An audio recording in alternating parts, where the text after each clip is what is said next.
दोस्तों नमस्कार। दोस्तों आज हम चर्चा करेंगे संविधान के बारे में। हालांकि हम देखते हैं कि अ, जितने भी क्वेश्चंस वनडे एग्जाम हो, चाहे आप PCS level UP triple SC से रिलेटेड जो भी एग्जाम होते हैं, सबसे ज़्यादा स्कोर संविधान से पूछे जाते हैं। बहुत सारे क्वेश्चंस आते हैं। तो आज हम पॉलिटी के बारे में चर्चा करेंगे। दोस्तों आइए देखते हैं ऐतिहासिक पृष्ठभूमि क्या रही। तो ऐतिहासिक पृष्ठभूमि के बारे में जानते हैं। हालांकि ज़्यादा क्वेश्चंस नहीं, ऐतिहासिक पृष्ठभूमि से आगे भी बहुत सारे क्वेश्चन मिलेंगे। सबसे पहले हम देखते हैं कि जो शासन होता है वो शासन एकात्मक पद्धति से क्या लाभ है। अगर एकात्मक पद्धति की बात करें तो हम देखेंगे कि एकात्मक पद्धति वहाँ पर ज़्यादा सुटेबल होता है जहाँ पर राज्य कैसा होता है, दृढ़ राज्य होता है। वहाँ पर जनता की अधिक सहभागिता नहीं होती और ना ही सत्तावाद की कम संभावनाएं होती हैं, और वो अधिक अनुकूलनशील नहीं होता, क्योंकि वो दृढ़ राज्य होता है। एक तरीके से तानाशाही होती है। तो यहाँ पर क्या होता है, केंद्र सर्वोपरि होता है और राज्य को सुदृढ़ता प्रदान करता है, या राज्य या राष्ट्र को सुदृढ़ता प्रदान करता है। अगला क्वेश्चन है कि किस देश का संविधान अलिखित है। अगर अलिखित की बात करें तो हम जानते हैं यूके यानी कि ब्रिटेन एक ऐसा देश है जहां पर अलिखित संविधान चलता है। हालांकि ब्रिटेन से जो संसदीय व्यवस्था भारत में ली गई वो ब्रिटेन से वो भारत में वो अलिखित संविधान से ली गई, यानी कि संसदीय व्यवस्था की जो बात करते हैं वो भारत में ली गई ब्रिटेन से ही। तो यहाँ संसदीय परंपराओं के आधार पर शासन होता है। यूएस से हो, चाहे पाकिस्तान हो या भारत, इन सभी का संविधान कैसा है, लिखित संविधान है। आइए देखते हैं अगला क्वेश्चन क्या कहता है। दोस्तों कलर चेंज कर लें जिससे तो मुझे लगता है कि थोड़ा अधिक सुटेबल होगा आप लोगों को पढ़ने में। तो देखते हैं संविधान सभा किसके कहने पर बनाई गई थी। अगर हम ये देखें तो उस समय वेबर प्लान या फिर अगस्त ऑफर या फिर क्रिप्स मिशन या कैबिनेट मिशन। तो हम देखते हैं कि कैबिनेट मिशन जो था 1946 में संविधान सभा का गठन कैबिनेट मिशन योजना के आधार पर किया गया था, और ये 1946 में किया गया। और संविधान सभा का गठन संविधान के निर्माण के लिए किया गया था। अगर बात आती है कि कैबिनेट मिशन से क्या हुआ, बेनिफिट क्या हुई, तो हम बोलेंगे संविधान का गठन जो हुआ वो कैबिनेट मिशन के आधार पर ही हुआ। देखिए क्वेश्चन बहुत ही इंटरेस्टिंग क्वेश्चन है, और क्वेश्चन कह रहा है कि संविधान सभा का अध्यक्ष कौन था। अगर अध्यक्ष की बात करें तो हम आते हैं कि डॉक्टर बी आर अम्बेडकर या फिर राजेंद्र प्रसाद, ये वी एन राव या पंडित जवाहरलाल नेहरू। तो हम बात यहाँ पर रुक जाती है क्योंकि इस संविधान सभा का अध्यक्ष पूछा गया। हालांकि कंफ्यूजन अगर आपको लग रहा है कि अस्थाई और अस्थाई नहीं पूछा गया। अगर अस्थाई पूछा जाता तो हम बात करते सच्चिदानंद सिन्हा की, और हालांकि सच्चिदानंद सिन्हा ऑप्शन में भी नहीं है, लेकिन अगर अध्यक्ष पूछा जा रहा है तो इसका मतलब है कि अस्थाई अध्यक्ष ही पूछा जा रहा होगा, और डॉक्टर राजेंद्र प्रसाद को हम चॉइस करेंगे या टिक करेंगे। देखिए अगला क्वेश्चन क्या कहता है, इसका थोड़ा सा एक्सप्लेनेशन देख लेते हैं। संविधान सभा के अध्यक्ष डॉक्टर राजेंद्र प्रसाद थे। हालांकि 9 दिसंबर 1946 को संविधान सभा द्वारा सच्चिदानंद सिन्हा को अस्थायी अध्यक्ष चुना गया। दोस्तों सच्चिदानंद सिन्हा को अस्थायी अध्यक्ष क्यों चुना गया था, हालांकि देखें तो वो एक वरिष्ठ सदस्य थे संविधान सभा में, और वरिष्ठ सदस्य होने के नाते उन्हें अस्थायी अध्यक्ष चुना गया था। और जब 11 दिसंबर 1946 को अगली बैठक होती है संविधान सभा की, तो डॉक्टर राजेंद्र प्रसाद को संविधान सभा का अस्थायी अध्यक्ष निर्वाचित किया जाता है, और जो कि डॉक्टर राजेंद्र प्रसाद भारत के प्रथम राष्ट्रपति भी थे। अगला क्वेश्चन कह रहा है संविधान सभा के अध्यक्ष कौन था। हालांकि हम पहले देख चुके हैं कि संविधान सभा का अध्यक्ष कौन थे, डॉक्टर राजेंद्र प्रसाद, यानी कि अस्थायी अध्यक्ष की बात कर रहे हैं। राजनीतिक समता पाई जाती है। देखिए क्वेश्चन पूछ रहा है कि राजनीतिक समता कहाँ पाई जाती है, विशेषाधिकारों के अभाव में, या सार्वभौमिक वयस्क मताधिकार में, या धन के समान वितरण में, या व्यक्ति की तर्क संगतता या बौद्धिकता के बारे में। तो हम जानते हैं कि सार्वभौमिक जो वयस्क मताधिकार है, ये समान अधिकार दिया गया था, यानी कि अनिवार्य रूप से समान अधिकार दिया गया था। कोई ऐसा नहीं कि कोई गरीब है तो वो मत नहीं डाल सकता, या कोई अमीर है तो उसे ही मत डालने का अधिकार है, ऐसा कुछ नहीं था।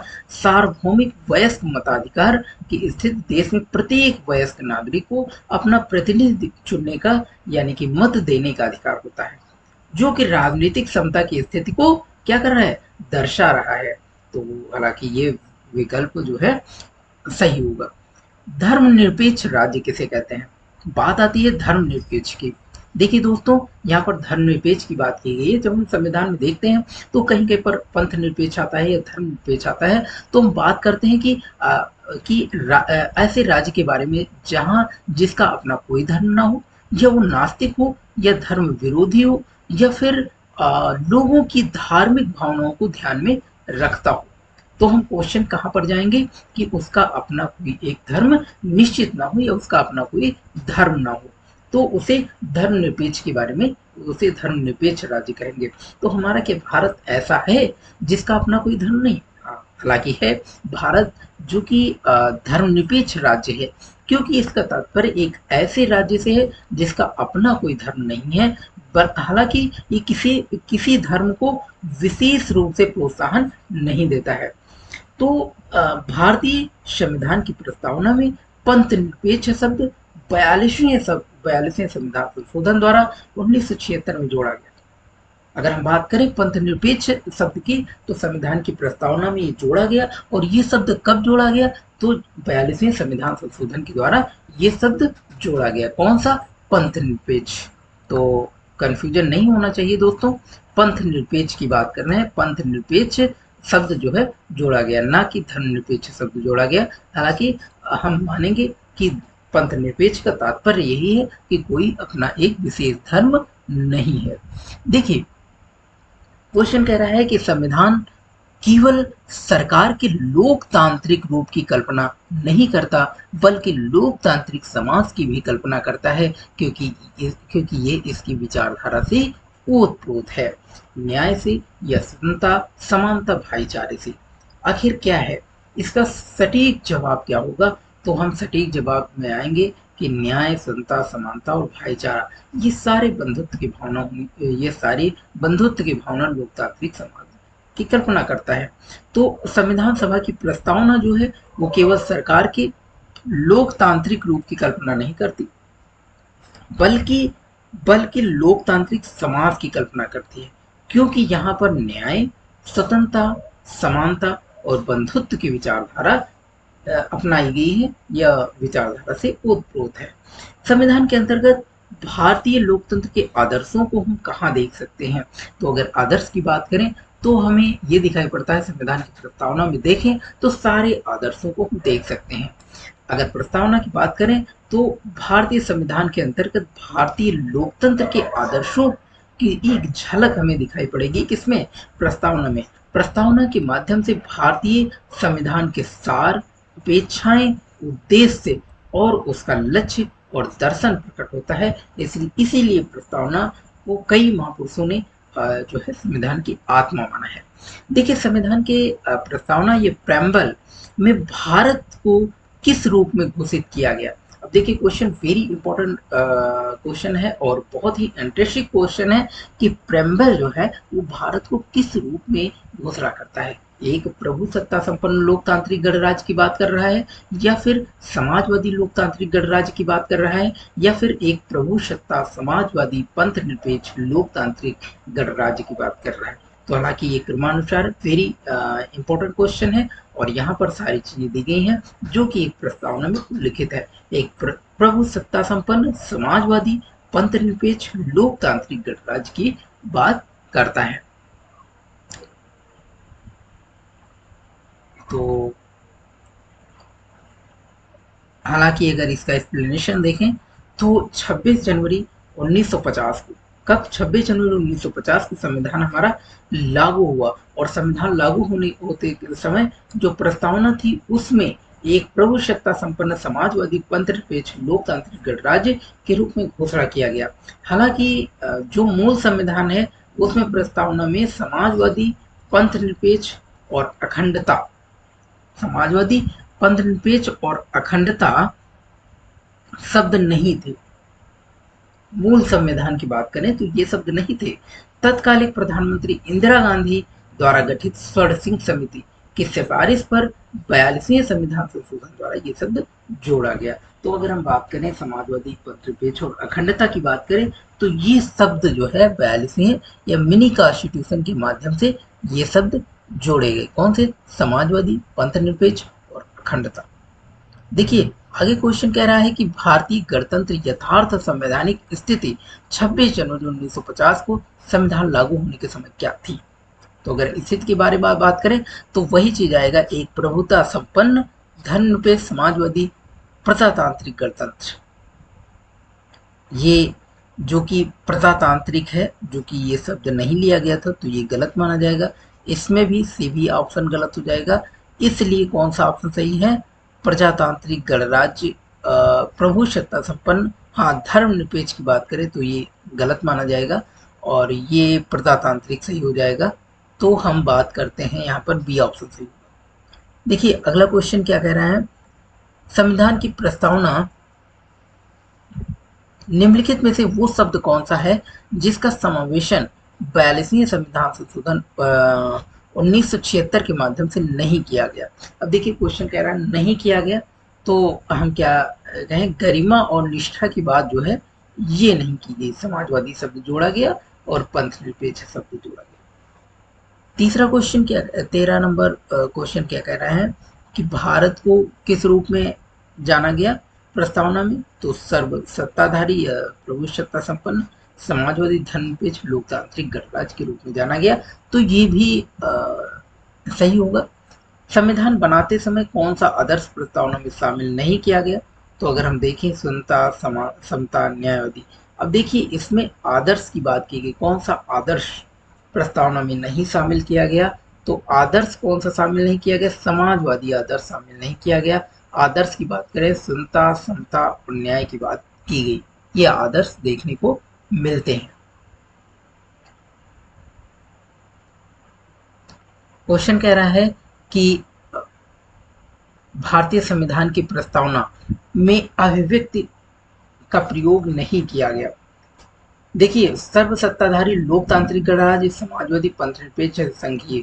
तो कौन सा संघीय की बात करेंगे कि प्रस्तावना में अभिव्यक्ति का प्रयोग नहीं किया गया? अगर हम बात करें तो संघीय, क्योंकि प्रस्तावना में संघीय शब्द का प्रयोग नहीं मिलता है। ये अनुच्छेद 1 के अंतर्गत भारत को राज्यों का संघ घोषित किया गया। अनुच्छेद 1 में इसकी बात की गई, तो परंतु अनुच्छेद 1 के अंतर्गत ये देखने को मिलता है कि राज्यों का संघ घोषित किया गया भारत को, लेकिन संघीय शब्द का प्रयोग प्रस्तावना में कहीं नहीं देखने को मिलता है। अगर उद्देश्य की बात करें या प्रस्तावना की बात करें तो कितनी बार संशोधन किया गया? तो कितनी बार संशोधन किया गया?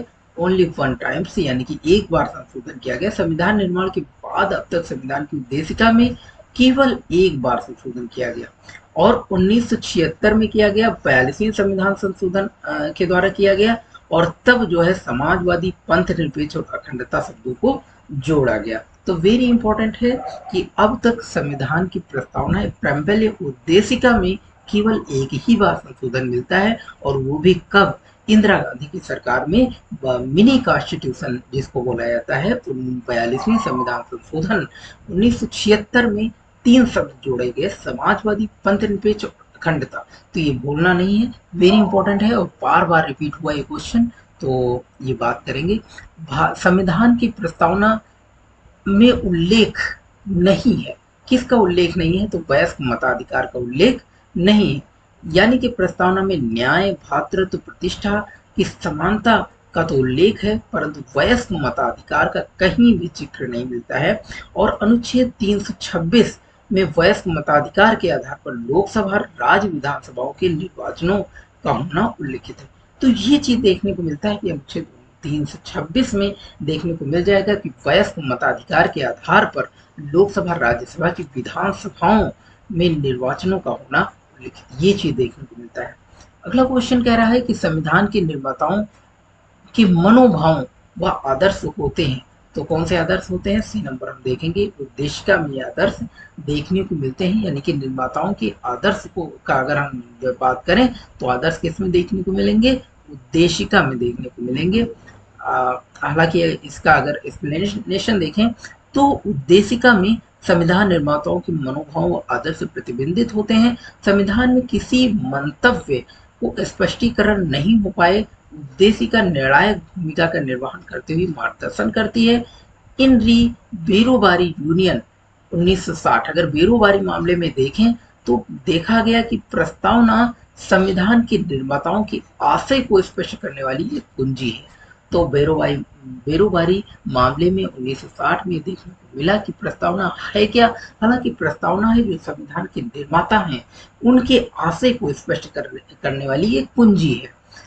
भारतीय संविधान में संघीय शब्द का प्रयोग कहाँ पर हुआ है? तो संघीय शब्द का प्रयोग कहाँ हुआ है? संविधान में कहीं नहीं हुआ है। तो ये वेरी इंपॉर्टेंट क्वेश्चन है कि एक राज्यों का संघ है, भारत एक राज्यों का संघ है, अनुच्छेद 1 में उल्लिखित है, लेकिन हम ये कहीं नहीं देखने को मिलेगा कि एक संघीय शब्द का जिक्र प्रस्तावना में या संविधान में कहीं पर देखने को मिले।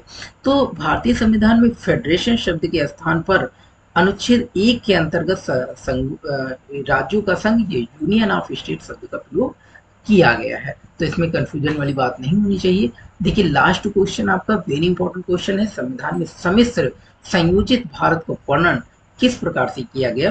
तो राज्यों और संघ राज्य क्षेत्रों का एक परिसंघ है। अब बात करते हैं कि अनुच्छेद 1 में इसका एक्सप्लेनेशन अगर हम देखें तो हम पाएंगे कि संविधान अनुच्छेद 1 के अनुसार भारत अर्थात इंडिया राज्यों का समूह, ये चीज स्पष्ट तौर से दिया गया है। और संविधान सभा के प्रारूप समिति के अध्यक्ष डॉक्टर भीमराव अंबेडकर को बनाया गया था। अगर उनके अनुसार देखें तो यद्यपि संविधान की संरचना एक परिसंघात्मक है, किंतु ये परिसंघ इकाइयों के बीच किसी समझौते का परिणाम नहीं है। किसी भी संगठन इकाई को उससे अलग होने का अधिकार नहीं। तो ये हम पढ़ रहे थे पॉलिटी के कुछ इंपॉर्टेंट क्वेश्चन, इसकी ऐतिहासिक पृष्ठभूमि, और आगे हम जानेंगे कुछ इंपॉर्टेंट क्वेश्चन राज्य, संघ और राष्ट्रपति, प्रधानमंत्री आदि सारे क्वेश्चन पर जो भी क्वेश्चन आए हैं वो हम डिटेल में जानेंगे।